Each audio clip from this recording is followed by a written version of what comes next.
Hey everyone, Matt here. Today's episode on 1982's made-for-TV movie, Mazes and Monsters, deals a lot with suicide and mental health issues, just in case that's something you don't want to listen to right now. Alright, here's the show.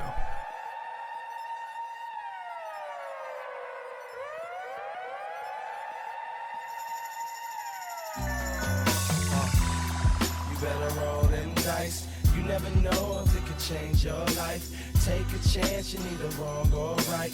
You never know if you don't roll them dice. You better roll them dice. You never know if it'll change your Hello everyone, this is Dungeon Master of None. I am Dungeon Master Rob. I'm Dungeon Master Matt, and today we are talking to you. Finally, we have done a thing, we've done a bad thing. We've done a very bad thing. But we did it for you, so that you don't have to do it. Yeah, we're ashamed and we feel bad, but we have done something. We sacrificed for you, and so we have literally a very special episode for you.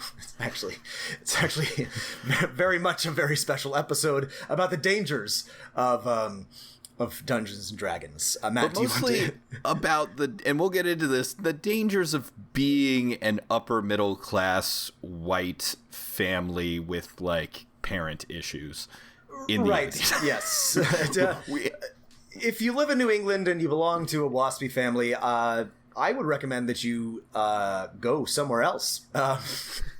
Get out of there. Don't go to a liberal arts college. It will ruin you. Take your parents' advice. Yeah. Go to MIT. You'll be happier. You'll have a sweet job programming, because we watched Mazes and Monsters. Yes, that hit made-for-TV film from 1982 starring one Sir Thomas Hanks about the dangers of role-playing games. Yeah, are we... I didn't actually look into this, but are we sure that it was made for TV? Or, yes. Yeah. So direct-to-TV release on the Central Broadcasting System, CBS. Yeah, because I noticed some cuts that were very clearly TV cuts, but I was not sure if it was a movie that had been intentionally made for TV, or if it and then released on video or in theaters, or if it literally had aired on TV. So thank you for doing the research that I did not, because my brain was mush after watching this movie.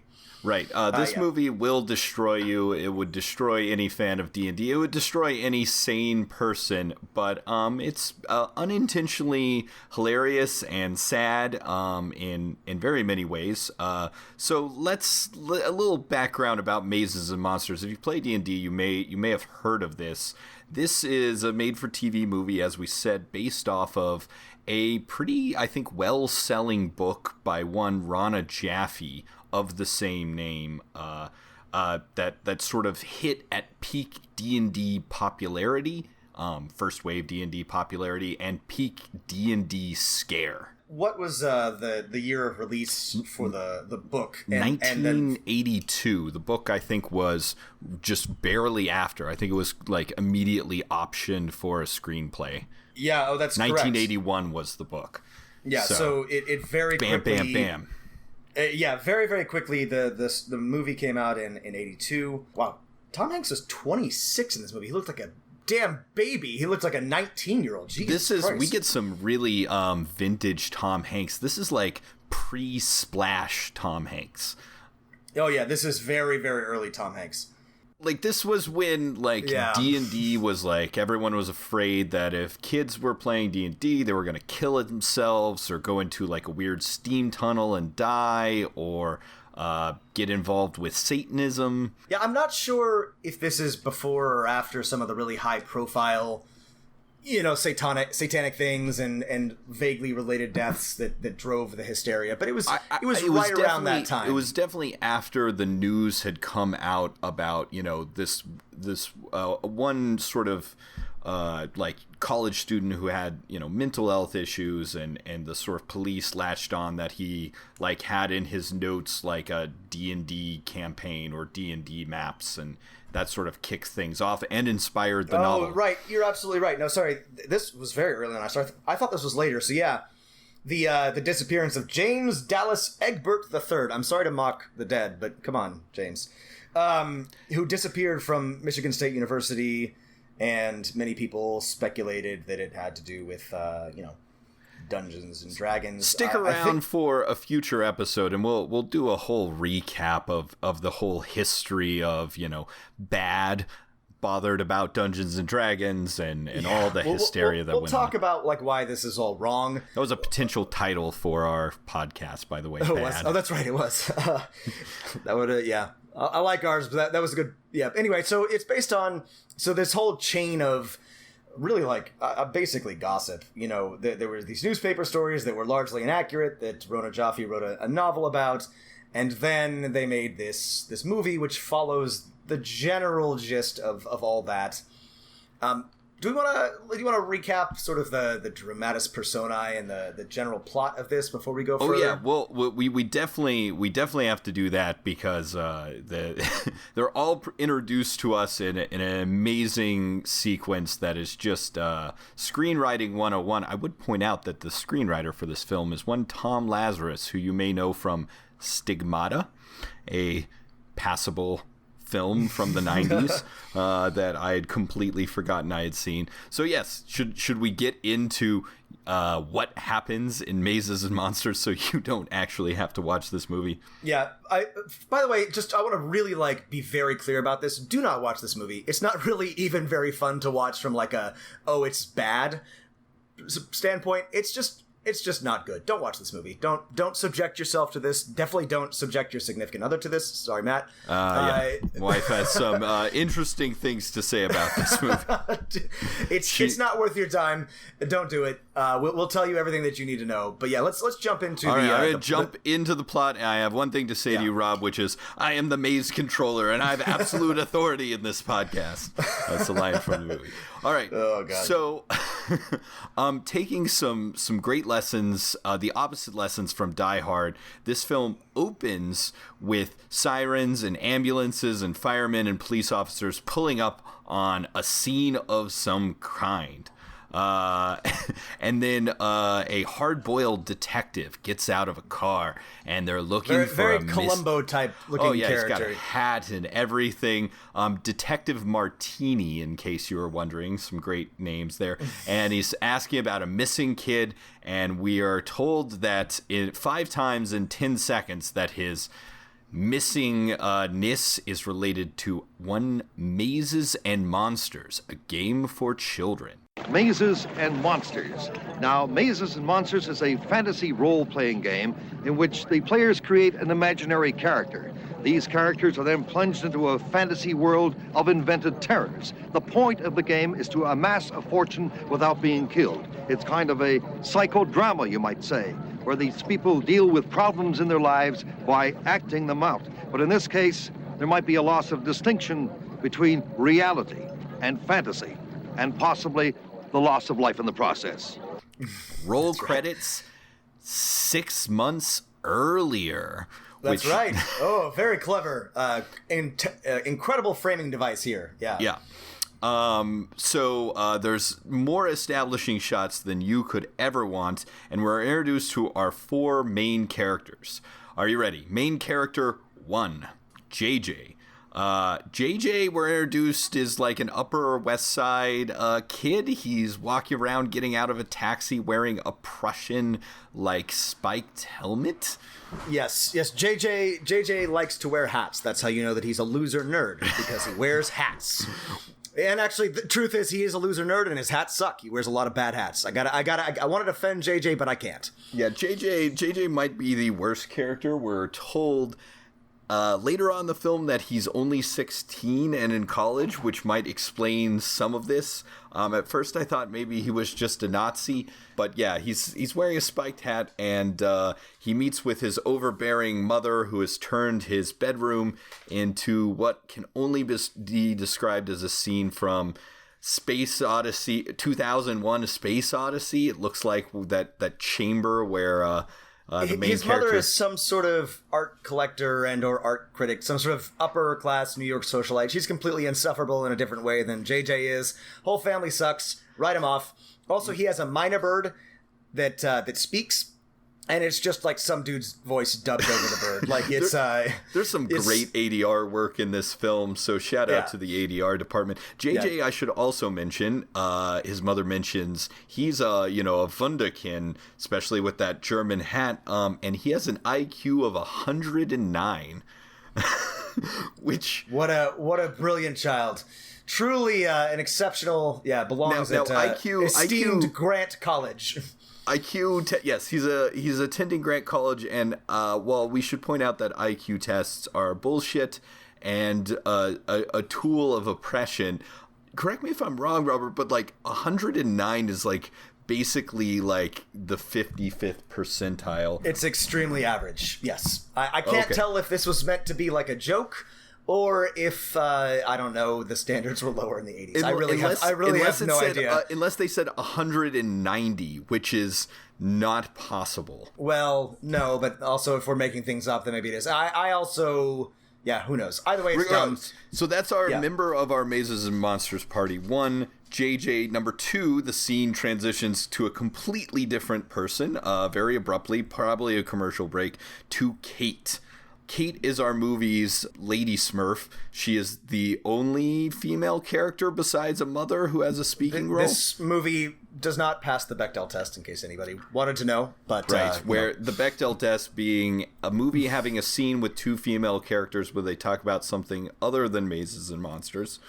That's right. Kate has a mom who is also an asshole. And I think this movie is really just about moms. Yeah, it's very much about mother issues, for sure. Kate's distinguishing trait is that she is a writer and possibly the author stand-in. Yeah, she wants to write a novel, but she's struggling because she hasn't really lived, and her mom tells her, well, why don't you use your imagination? Dun, dun, dun. Ooh, imagination. We're gonna hear some more about that, about the terrors of imagination. There's a lot of extremely heavy-handed foreshadowing in this movie. Yeah, our third main character, who we're introduced to next, is I believe his name is Daniel. It's Daniel. They call him Danny sometimes. I kept forgetting his name. I just thought of him as Fred from Scooby-Doo, because sans ascot, that's exactly what he looks like and acts like. Yeah, he's got that 70s, 80s blonde surfer haircut and looks extremely average, though everyone talks about how much of a babe he is. I don't know. I'm not seeing it, but his special blonde, thing is he dropped out of MIT to go to where our film takes place, prestigious liberal arts school, Grant University. He's a computer whiz, though we see none of his computering. I don't think there's a single computer in this movie at all. Definitely not one that Daniel has, but whatever. But his struggle, which is never developed, is he wants to make computer games, and his dad's like, computer games? There'll never be any jobs in that. And our final character. We finally get just the money shot of Sir Thomas Hanks, who plays Robbie, whose parents are terrible to each other and cannot communicate. Truly awful in a overcrowded field of terrible parents, far and away the worst. His mom is drunk on the way to drop him off at Grant College. His dad is an asshole. I hate it when you drink. I drink to get through the day. They're completely ignoring him, and it's incredible. Truly wonderful people.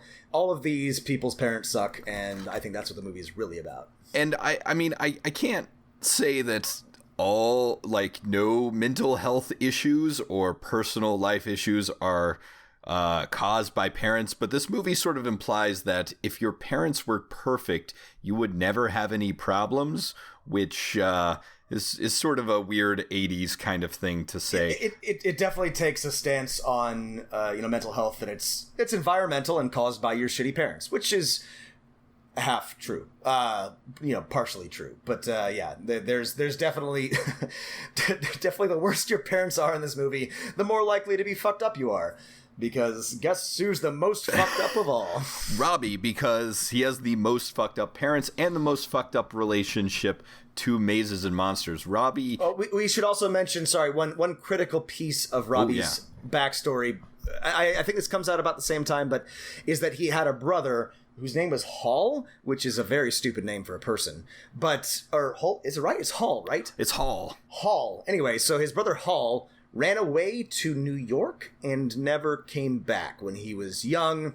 And Tom Hanks gave him all of his money, and he still feels guilt about giving him money, that if he hadn't given him money, that Hall would not have run away, which is an extremely upper middle class concern. Anyway, that's not really well developed, but it's something that we are told that really strongly influences Robbie. The other thing we're told about Robbie is that he is perhaps the only person in the history of humankind to have dropped out of university because he played Mazes and Monsters too much. You can get addicted to a lot of things, but you can only play role-playing games so much. He's not even a DM. He was just a player. A player. I'm guessing he played once a week and then spent the rest of his time thinking about his player character. But he had to drop out. Yeah.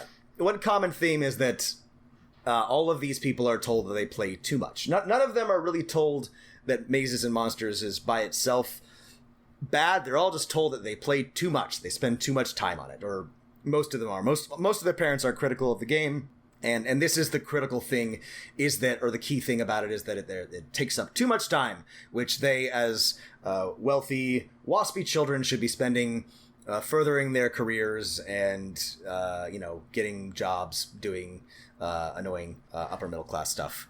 The plot continues. All of our four main characters arrive at the university. Robbie reads the unlikely flyer, Mazes and Monsters players wanted, must be 9th level.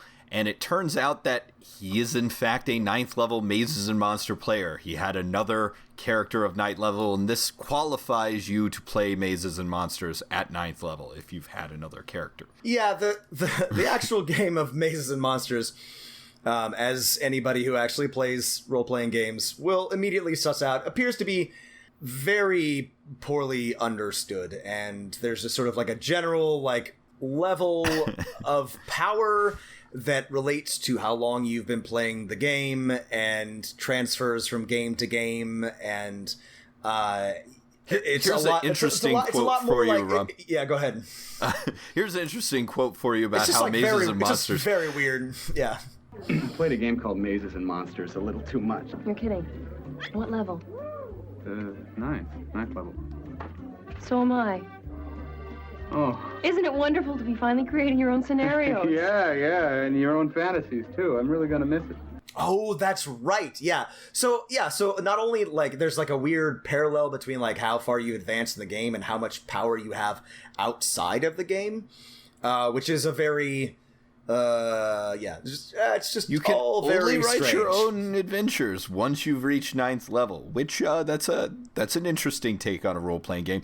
Anyway, after this, Robbie and JJ meet. Robbie is invited to their long-running Mazes and Monsters campaign, and our next scene is just it's right out of, I want to say, the Antonio Banderas, Salma Hayek fuck scene from, was it Desperado? Where they're sitting around surrounded by, I want to say, about 40 goddamn candles. There's a lot of candles. There's a lot of candles. Monsters. Way too many candles. You do not need that many candles. However, I will point out, Mazes and Monsters remind me, I've lit candles during my Dungeons & Dragons sessions. They definitely add something. You probably don't candles need are good. You just Desperado need a levels of candles. Again, 3 candles is good. More than that, and you're setting the atmosphere for an orgy. No more than 3 candles. Right. Robbie joins the game. He has a Holy Man class player, Pardue. We see some 2d12 rolled for the game, and boom, they're off. And this is the crazy thing about this movie, is this whole thing's about Mazes and Monsters, and I want to say, how much time does playing Mazes and Monsters actually take up in this film? If we count just the tabletop version of it, and we'll get into how that changes, about 5 minutes, I would say. See, this was the most disappointing thing to me. I was like really hoping to see some like bad reenactments of what Tom Lazarus and Ronna Jaffe thought Dungeons and Dragons was. But yeah, we literally maybe only see 5 minutes of them actually playing the game. I'm Glacia the fighter. I have great strength and courage, strong armor, many weapons, and I've won the mighty talking sword of Lothia. So they have one scene which establishes what it is, and then they play again after there's some. I think that mostly the stuff in between is like romance between Tom Hanks. Okay, this is what happens next. Sorry, I'm sitting down. Ahead. So I'm very excited about the second session of Mazes and Monsters. Well, you can't skip ahead. You can add your comments then, but these are the movie rules. We got to give the whole movie because we don't want anyone else to see this. I'm sorry.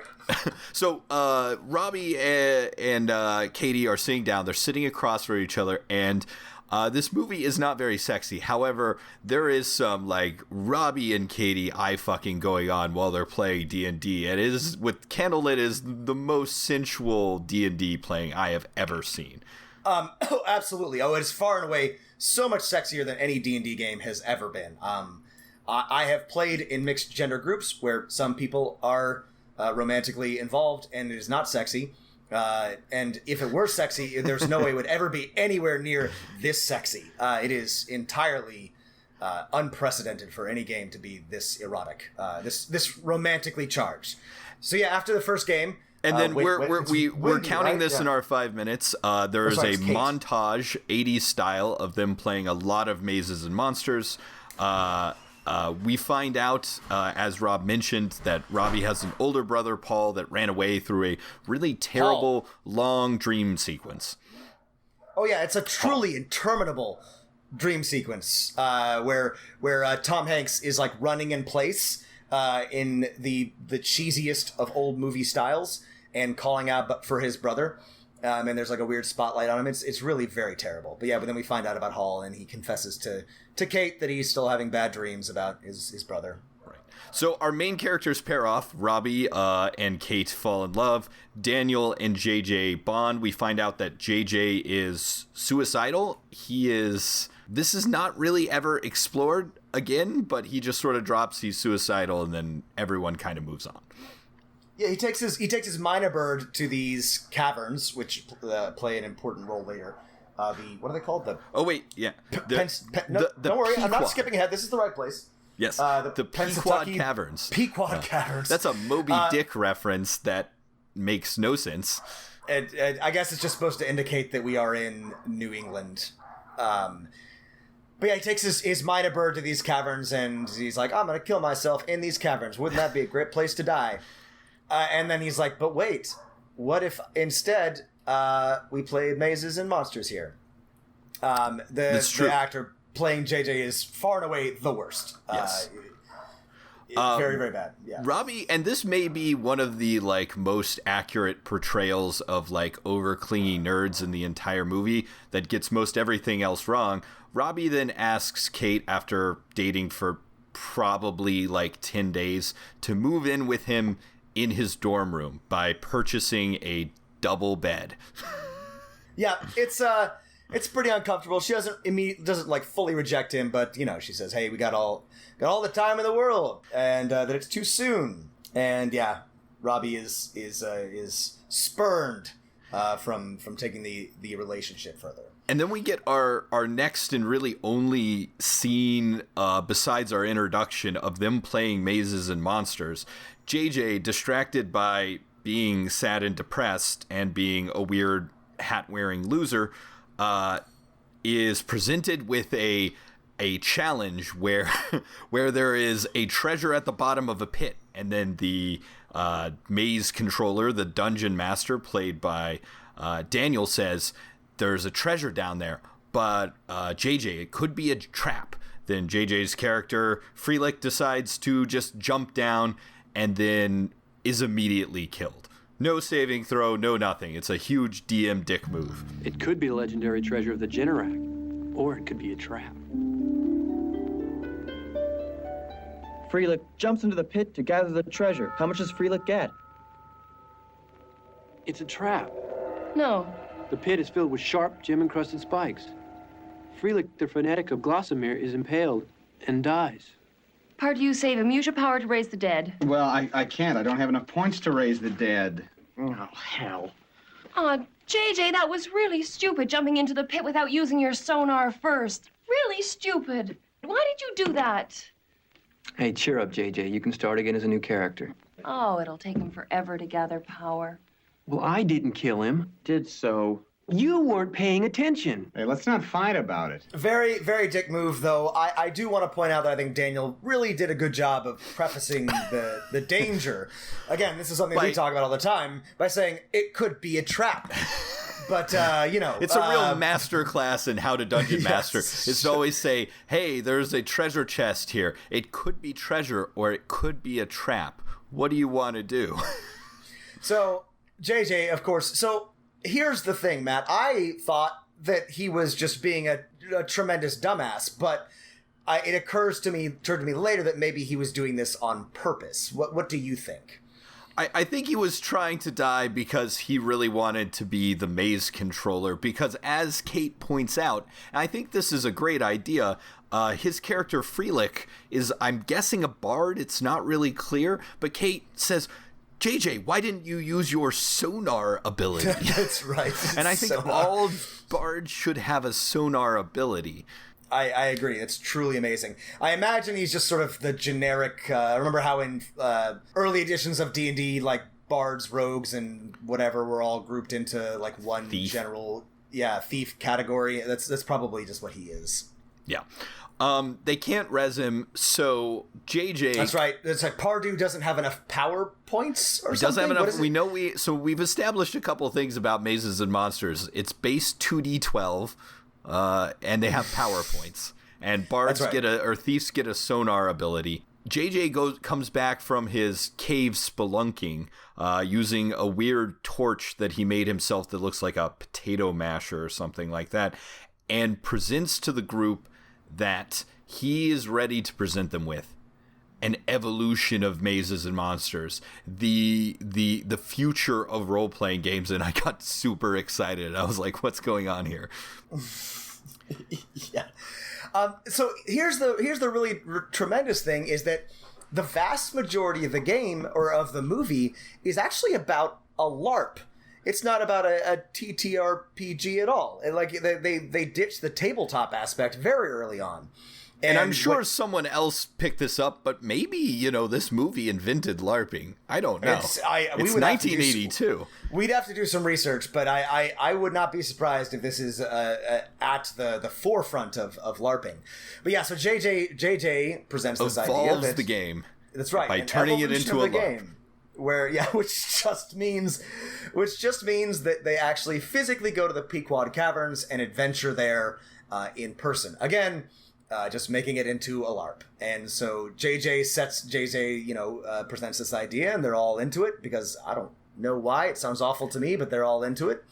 Everybody is very game in this movie for whatever dumbass idea everyone presents. And that's right. Yeah. Well, I think JJ can really sell this LARPing mazes and monsters in an actual cavern system, because when they go there, he possesses the supernatural ability to always speak and see the other players despite not being seen. I don't know if he's like hanging from the rafters, Spider-Man style, but they explore a very bad set of caverns, and JJ's voice is always with them, guiding them through the maze. Yeah, I guess we're meant to believe that JJ has advanced knowledge of these cavern systems and can see the players without being seen, though it is very unclear how that is supposed to work. But yeah, everywhere they go, JJ is able to speak to them in an echoey voice, and so be the omnipresent maze controller. And so he leads them on a honestly a pretty boring, in my opinion, adventure. They find some very extremely bad riddles and clues. I'm like still not super clear. Skeleton in there. He borrows a skeleton. We spend about 15 minutes on the subplot line of JJ borrowing a skeleton from the biolab. It gives us our only like non-white person speaking role in the biology professor who loans him his favorite skeleton. Does he pay him? I forget what JJ gives him for the. Like, he like, just, like, bribes him to borrow the skeleton, right? Unspecified favors. I don't know. It's very complicated. He has to come back on a Saturday. It matters not at all for the plot, and it's very confusing why. It's, like, nothing to do with anything except the skeleton jumps out and scares Kate, who, despite being the obvious frontliner as their only fighter. What is Daniel's class? Do you remember? I think Daniel. Well, he was the maze controllers first, but after I think he's a ranger or something like that. Yeah, he's a ranger. I thought he might have been a wizard. I can't remember. Oh, maybe. He never is actually playing, so it's pretty unclear. Yeah, even in the once he becomes a player in the maze, it's like not actually clear like what his role is. Kate's a fighter. Kate's a fighter. A nimble fighter. Nimble fighter. Yep. Anyway, so she gets scared by the skeleton, and then they find some clues that the maze controller has left. It is very clear from their discussions that they are motivated by treasure, which I will say is good. A fine understanding of how players operate. That would maybe be the best thing about the screenwriter's understanding of role-playing games. So they go in and they're concerned and they don't love the caverns and they're frightened, but they want to know where JJ hid the treasure. Right. And so that they keeps go them going. so far as I think Daniel even heads to the caverns when they're not playing to try and find the treasure, which is like this defeats the points of this. Well, later on, they try to cheat, or at least one of them tries to cheat. One or both of them? What is the treasure? I wonder. It's like is it actual gold or like some really sweet drugs? One has to wonder because nobody is ever rewarded with treasure. We never actually get to that part of the game, so it's unclear if this is just something very exciting for your character or if they're actually handing out like goodie bags or something. So they're in these caverns, and this is actually some really good advice.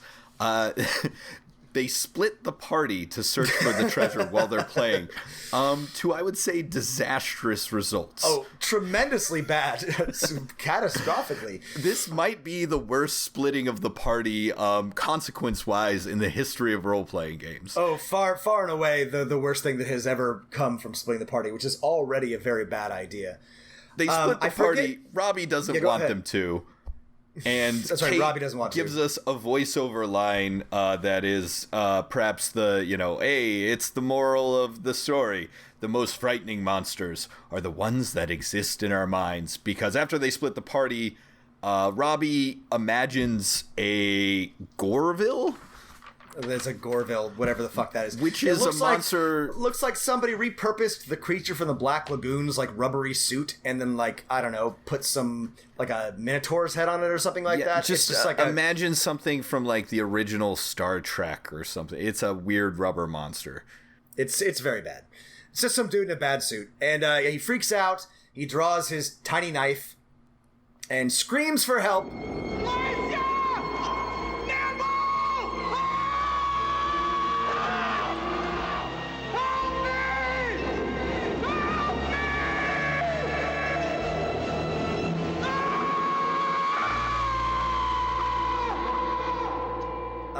And then stabs the Goreville, which is imaginary. Which turns out to be nothing. His friends arrive, and he's staring at nothing on the ground, and they're like, oh, Robbie, as if he hadn't, like, just seconds before been, like, having a nervous breakdown. Yeah, splitting the party literally causes Robbie, Tom Hanks, to have a mental break and basically become his character, and just he's freaked out. So don't split the party, folks, especially if you're adventuring in really abandoned mines or whatever. some really exciting like inter-character stuff. He gets like really like upset because he's only supposed to use his knife when faith and words have failed him, and he stabbed the monster. Pardieu is a very lawful, good, holy man. Oh, Pardieu is an extremely holy man. Though by first edition rules, he shouldn't be using edged weapons at all. No, he should have a mace. This is based off of a really weird perpetual myth that clerics going to war or something like that weren't allowed to draw blood, and so that's why they used blunt weapons, which, if you've ever, I don't know, seen anybody hit with a club, any idiot knows is not true and is one of the weirdest historical myths that has ever existed. Anyway, Rob, when you hit people with a mace or a club, it just knocks them out. That's right. It just does bludgeoning damage and they fall asleep. Anyway, so that night, Tom Hanks has a dream about the Great Hall. And the Great Hall, he says, I love you. I want to be a good, Pardieu, you need to blah, blah, blah, do some stuff. And he's like, I want to be a better holy man. He looks like God from the Star Trek where they go see God. And he tells Pardieu that he has to be more, I think he literally tells him he has to be celibate or something. Yeah, he's a no-fap God. He's got to be pure. And so the following Which day... I'm like, this movie could not get more bizarre, I thought, after the Goreville. But then I was hit with the dream sequence where a Dungeons & Dragons god tells a cleric to not fuck. Yeah, and then the next day he's studying, and Kate comes and wants to, trying to get frisky with him. And he's she's a little horny. Yeah, she wants it. And then, but then... Tom Hanks. Tom Hanks, vintage Tom Hanks, I would say he is, he got better with age, but young Tom Hanks could be a teen heartthrob these days. Teen heartthrob, he for is sure. the Zac Efron of his days. Real babe. But he says, oh, Kate, I love you, but we just, we can be together, or we can't be together, we can't, I think he specifically says, we can't physically be with each other, They could be a lot more obscure about this, but they it's specifically oh, we can't fuck. It's very on the nose.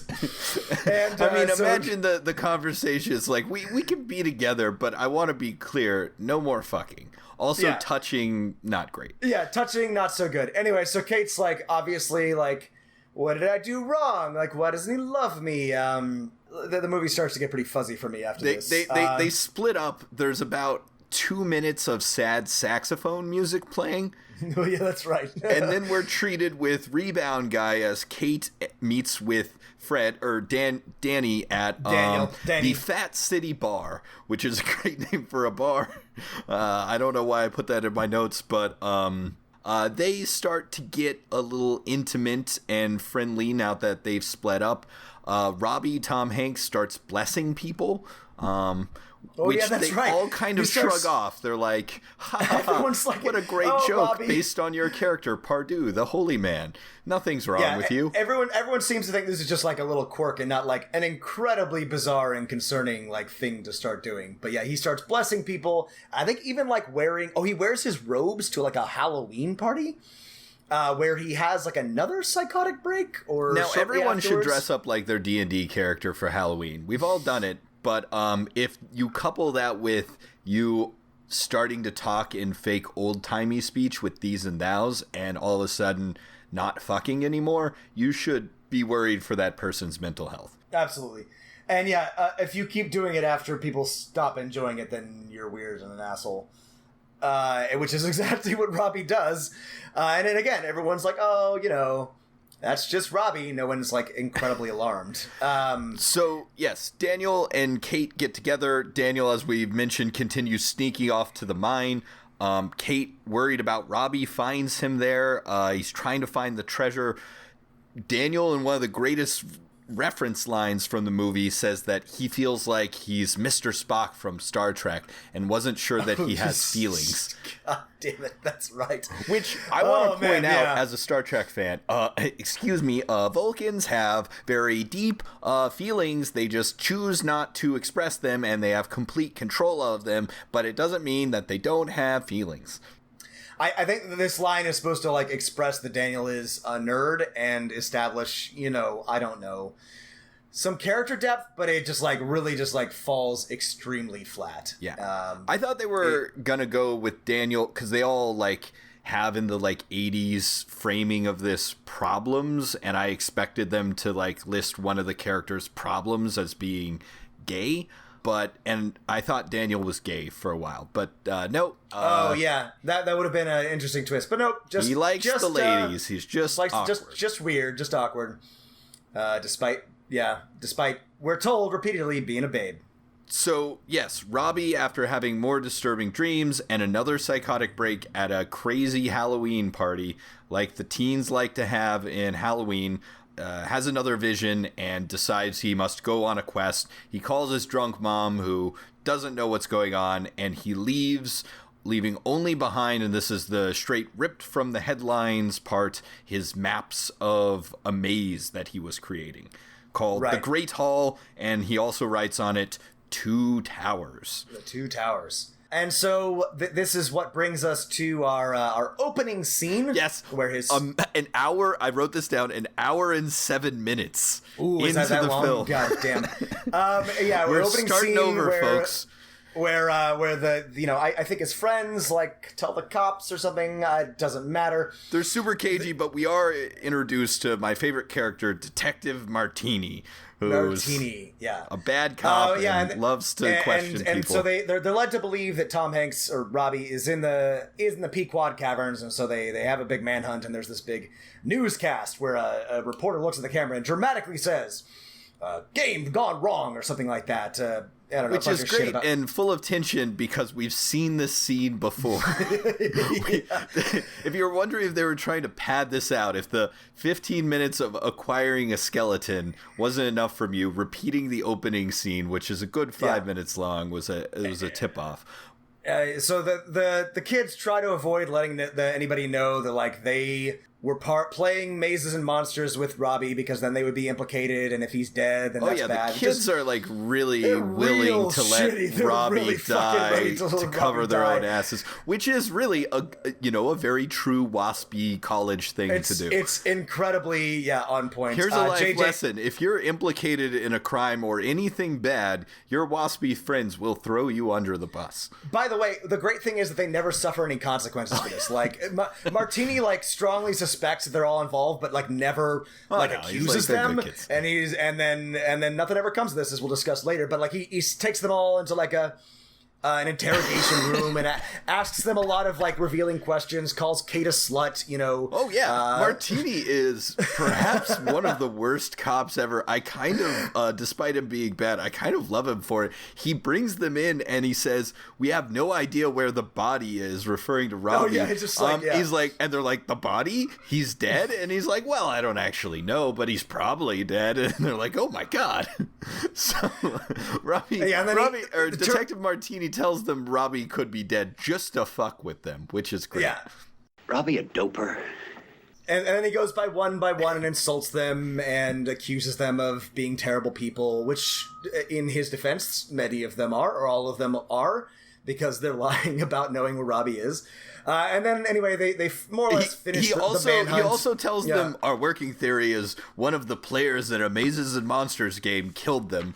So they don't crack despite being implicated as the number one suspect. They stand strong in their commitment to never get in trouble for their friend disappearing. It's also, the timeline is really wonky here because... Yeah.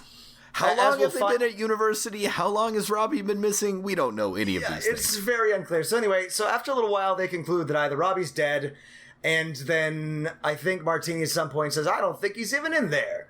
And then they the police are searching the caves. And then the students revisit Robbie's maps and do some sleuthing of their own, and they're like, "Oh gosh, what's the Great Hall? They that's turn not into Pequod Caverns." They turn into the Scooby Gang, and we get one of the great lines from Kate, which is like, "Fellas, why don't we use our Mazes and Monsters skills to find Robbie?" And so they revisit the idea of the twin towers, the 2 towers, and they're like, "Oh, gee, where are the 2 towers?" Oh, that's Tolkien. I think they say Tolkien. 2 towers, that's Tolkien, yeah. They have truly and then at some deep point, knowledge. I forget what it is that tips them off, but they're like, wait, that's not Tolkien. That's the World Trade Center in New York.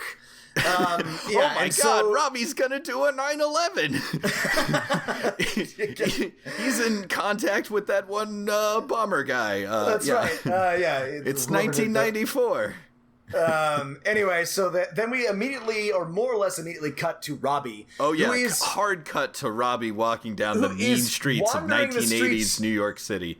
Of New York, and again, he's been missing for like a week. I mean, it's very like unclear, but like, how did he just get to New York? And like, why is like how long has he been wandering the streets? Like, again, like this part was very confusing to me. Anyway, he's wandering the streets. My theory is the entire like New York section was shot by like the B unit, and I forgot to look in the credits because I feel like the director was like, give me a stock footage walking down the mean streets of New York scenes, because it's like straight out of like, you know, like a Hard Weekend or something, because like Robbie's walking down the streets and there's prostitutes and non-white people, and he continually gets bumped in the shoulder by mean New Yorkers who tell him, hey, watch where you're going here.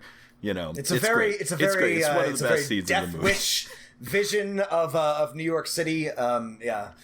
A very, very ripped straight from the upper class white psyche of fear of the inner city, terror of the inner city. It's incredibly on brand for the 80s. But all in all, like Robbie's entire time in New York is like 24 hours, if that. Possibly. It's again incredibly hard to tell. So anyway, so smash cut to Robbie wandering the streets. And by the way, we haven't seen him for like 45 minutes of this movie. Like he is just like literally, the viewer has no clue where he is. But then all of a sudden we're seeing from his viewpoint again. He's wandering the mean streets. Yeah, this movie does a bait and switch. They put a beautiful Tom Hanks on the cover. And you think he's going to be the protagonist, but yeah, he's missing from the entire second act.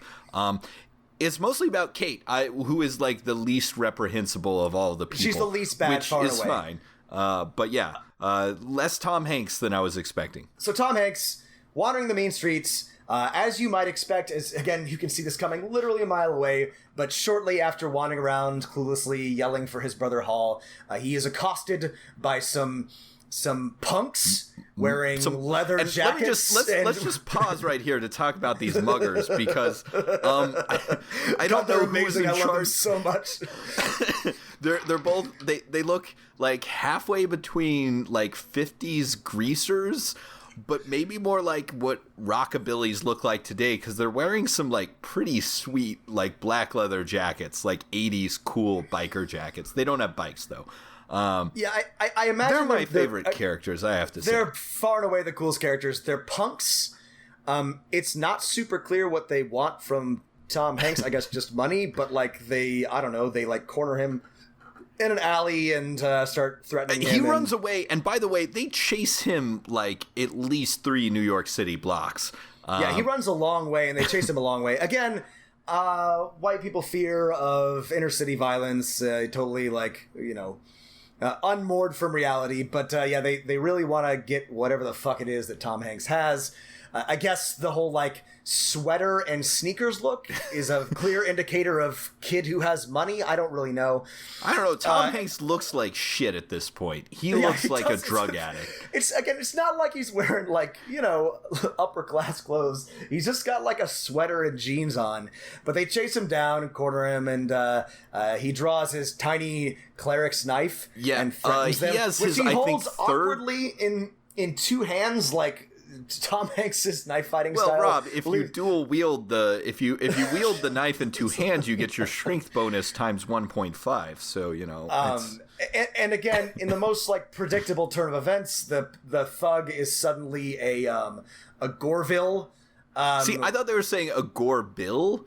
Maybe like it's a Goreville, I don't know. But they don't have bills. Goreville, that makes much more sense. Anyway, it's a Goreville, and Tom Hanks stabs it, and then it turns out that he stabs a thug. Kills someone, it's great. The thug doesn't look very badly injured, but we're led to might believe not be dead. It's a flesh wound. We're led to believe that Tom Hanks killed him, or thinks that he killed him. So anyway, Tom Hanks is like ripped back to reality, and he runs screaming to a phone booth where he calls Kate and he does some acting here, which is the first time we've seen that from Tom Hanks. The rest of the movie, he's just mumbled his lines. So he hysterically calls Kate and tells her where he is. Kate, I'm in New York. And she tells him to go to JJ's mom's house, which is somewhere in New York. I just want to pause right here. Robbie correctly identifies, and good for him, where he is in New York, something I have struggled. He's at 40th and 8th Avenue or something, or 40th Avenue and 8th Street, and he makes the call. Kate tells him to go to JJ's parents' house, which is at 605 East 70th. Now, this is 30 north-south blocks and like at least 8 long east-west blocks. That's a long fucking way. That's the other side of town. Like, Robbie is over by a Penn Station, and she tells him to go to the Upper East Side. Since these are very wealthy kids, that he's meant to take a cab, in which case it wouldn't matter. But maybe our New York listeners can tell us a little bit more about this. My inclination is that's a long fucking way, and walking in Manhattan is exhausting, so... I assume that she assumes that he has money and can take a cab. These are all rich kids. They could have sent a car for him. If his mother has like a fucking Upper East Side penthouse, then she could have easily sent a car for him, but whatever. Also, 605 East 70th Street is the Presbyterian Hospital. So maybe this was actually a double cross by Kate to get him checked into a mental institution. So, good job, Kate, getting him the help he needs. So shortly after this call, Tom Hanks loses his lucidity, goddamn mind, and starts having another psychotic break and descends into the steam tunnels beneath New York City, where he meets with a crazy old man who he goes into the subway. It's incredibly easy to get into the subway access tunnels, and I've looked for this when I've been in subway systems. It is not easy to get into those things. Okay, you will get arrested. I actually believe, though, that in the 80s it was much easier. There are plenty of stories. I mean, this is the part that I have some trouble, or not so much trouble believing, because I think back in the day they didn't have rules for shit like this, and it was a lot easier to do. Read that story about mole people. Anyway, so he goes down into the subway tunnels and steam tunnels, and he meets with a crazy old man who I don't remember what he tells him. I'm trying to get through. We're at 15 minutes. We're close. We got so much movie left to go.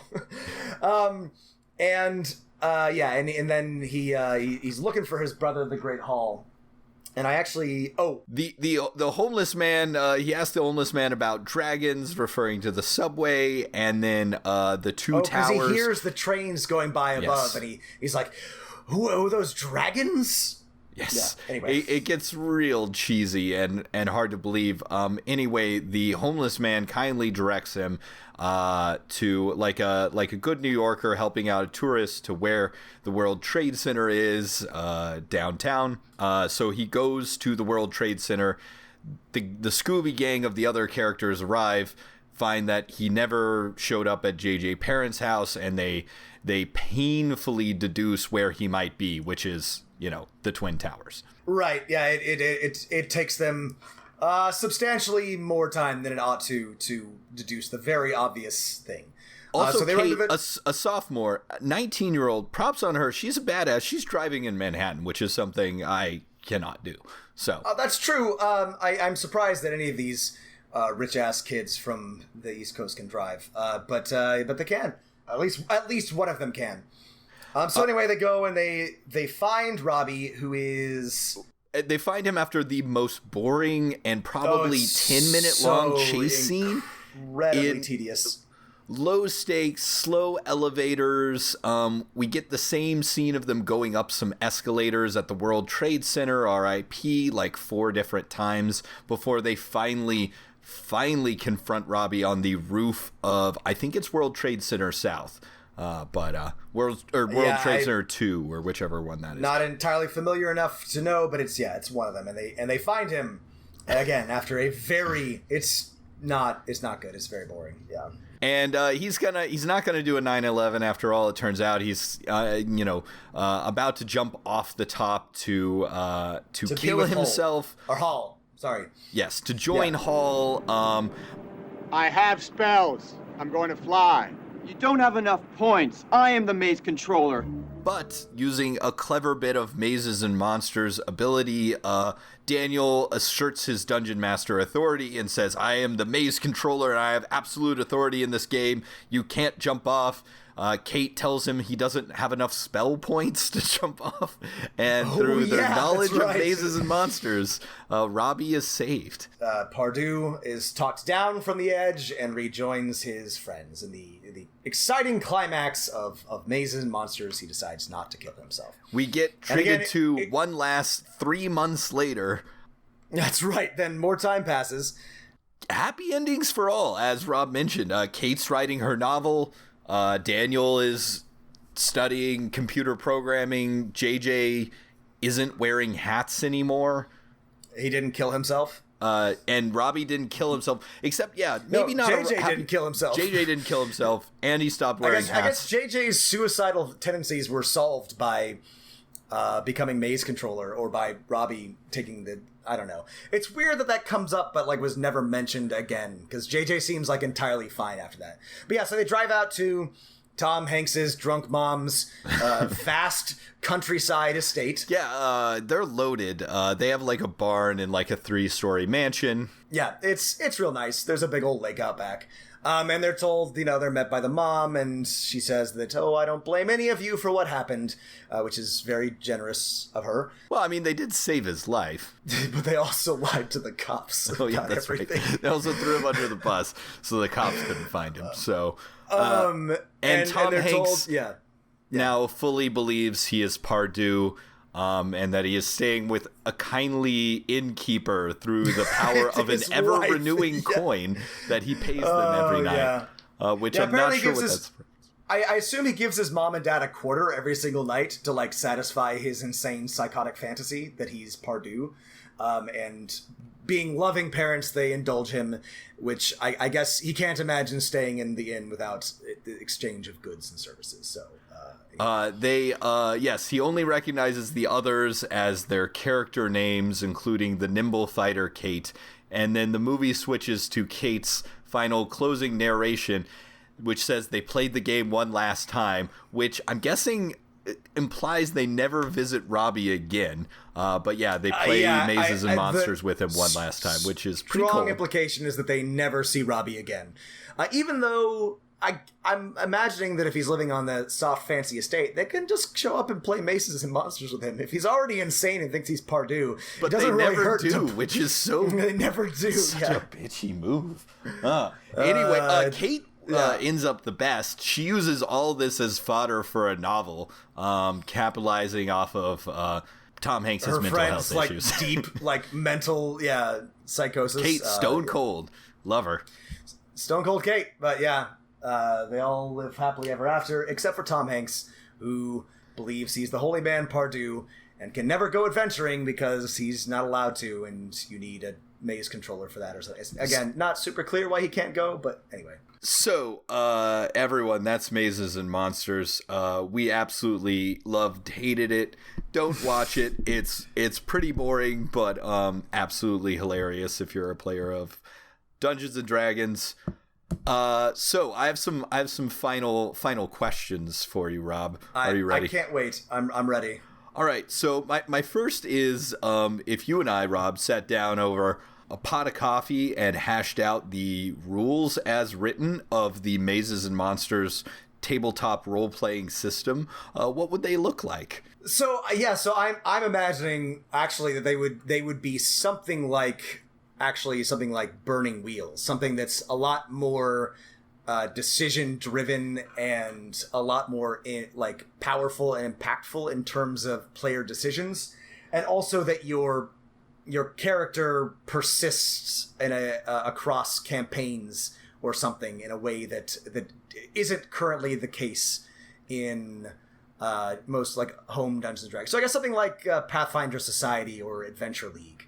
That would explain the whole I have a 9th level character that I can bring to this game in an entirely different place. Oh yeah, good point. Also, strange restrictions on who can be a maze controller. You have to level up a little bit as player before you can be the dungeon master. Also, they seem to the only dice that were rolled were 2 12-sided dice. So I'm guessing that is the core mechanic, which is an interesting choice. There's also spell points, where those are mentioned twice. So, spell point and again, system. I imagine that would be something like what they have in Burning Wheel, a renewable resource of very limited power points based on your actions or that you get at the start of every game. Maybe something like hero points from Dungeons and Dragons or from Pathfinder. Also, you have to spend a lot of time painting weird two-dimensional miniatures that bear no relation at all to the characters as they're described. I forgot there was a great miniature painting scene.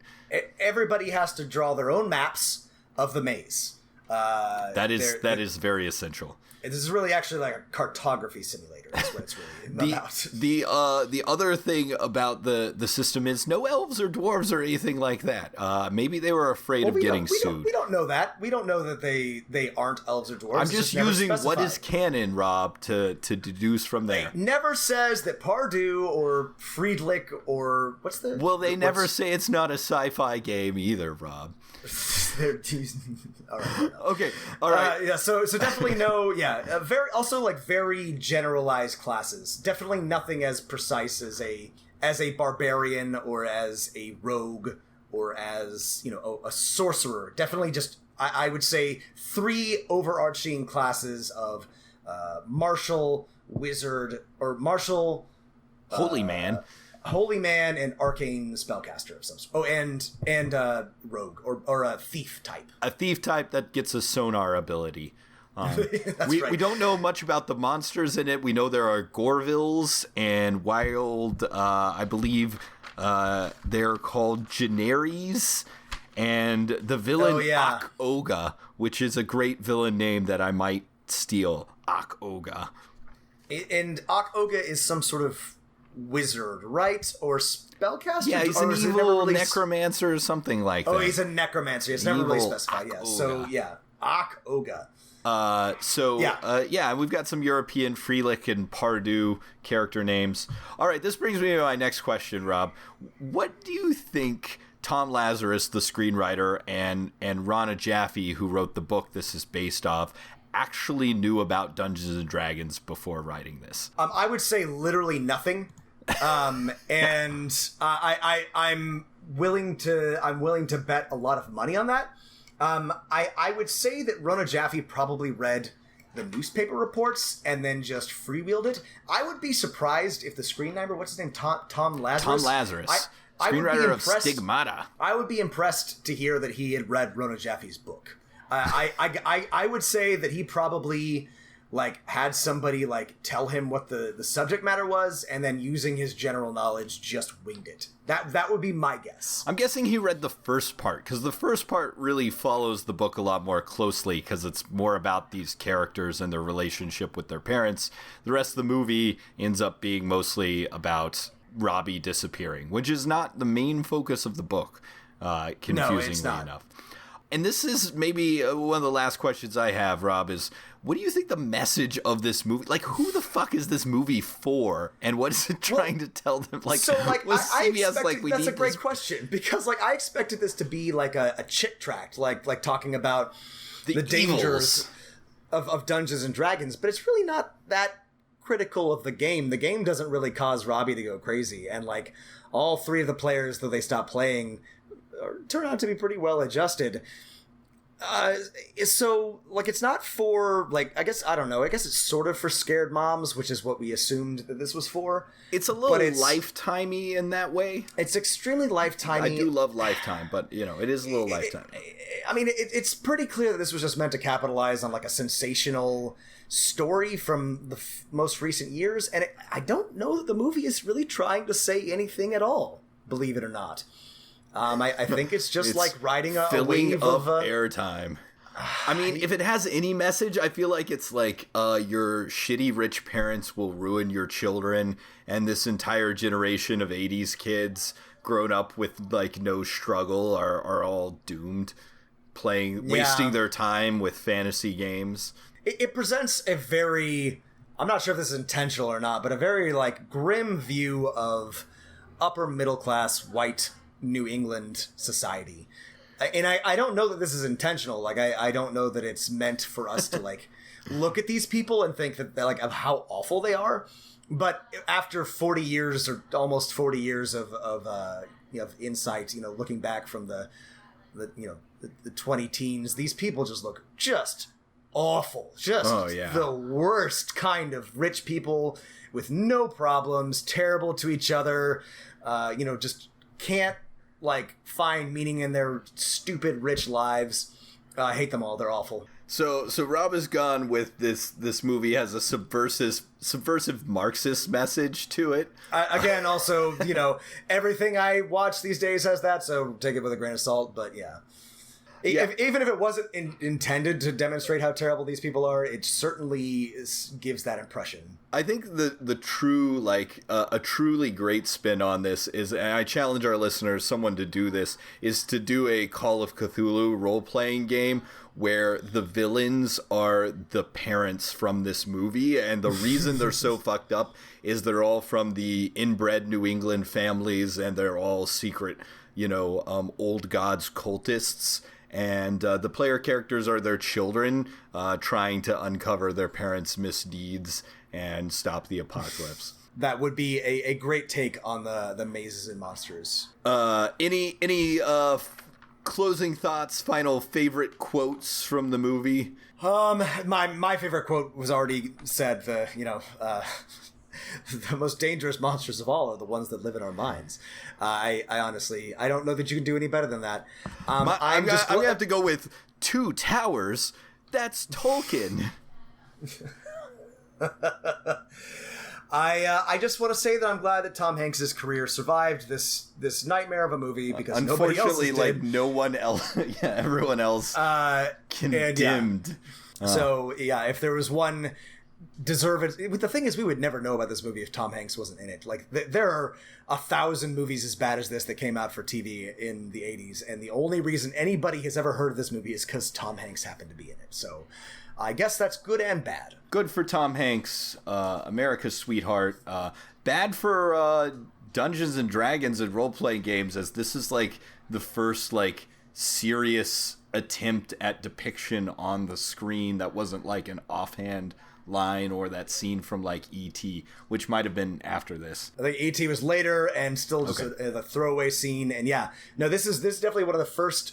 This is definitely one of the first experiences that ordinary America had with Dungeons and Dragons, and not great. Definitely contributed to the hysteria, which I think, Matt, we're probably going to have to cover in a very... we're going to do the whole episode on Bothered about Dungeons and Dragons, all the way to, Stackpole's mighty takedown. Savior Michael Stackpole. God bless Michael Stackpole. But so thanks for listening, everybody. Don't watch this movie.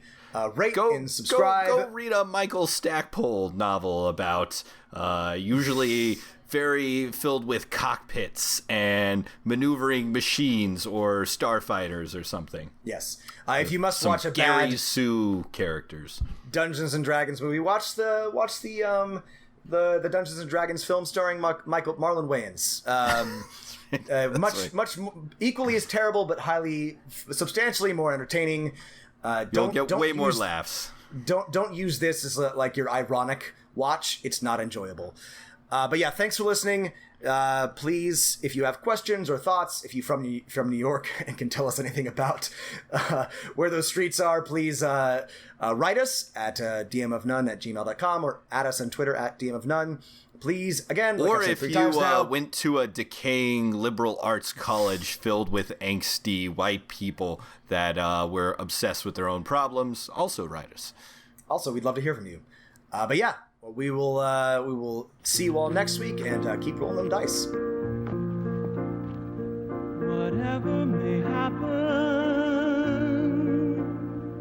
where the road may bend,